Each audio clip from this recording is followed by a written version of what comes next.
मंगलवार बलांगीर लार्कीपाली स्थित प्राणीधन निरीक्षक प्रशिक्षण केन्द्र ठारे प्राणीमित्र मानक 17 दिवसीय एक हेल्थ प्रशिक्षण कार्यक्रम आरंभ हो जाइछे। एही तालीम शिविरटी प्राणी संपद विकास समिति और राष्ट्रीय दुग्ध विकास बोर्डर मिलित उद्यम आयोजन करा जाइछे। एही शिविर में बेलपड़ा बंगमुंडा और खपराखोल ब्लॉक रु 23 जन प्राणीमित्र जोग दैछन्ति।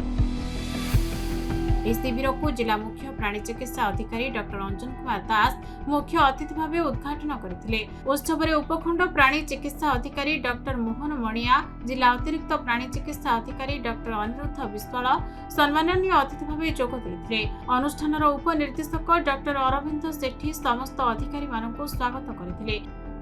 प्रथम बैच प्राणी मित्र आम जो गले आम जो लास्ट डे से इभालुएसन कलु से बहुत खुशी थे। से परीक्षार समस्त तो बहुत पिला भर कम्पिटेटिव मोदे भल परसेंटेज रखी रखिले आम सम्मानित कलु। समस्त नॉलेज गेन मुझे देखी फास्ट डे और लास्ट डे भर कि धारणा आसाला। तेणु एम आमको फिल्ड निश्चय हेल्पफुल हे। तेणु सेकेंड बैच में आशा करूँ पाखे बर्तमान 21-22 जन रही से 25 जन जाते। तेणु एम निश्चय फिल्ड बलांगीर जिले में जो कम करेंगे फिल्ड लेवल गोटे लिंक वर्कर हिसाब से कम्युनिटी वर्कर आम निश्चित साथ।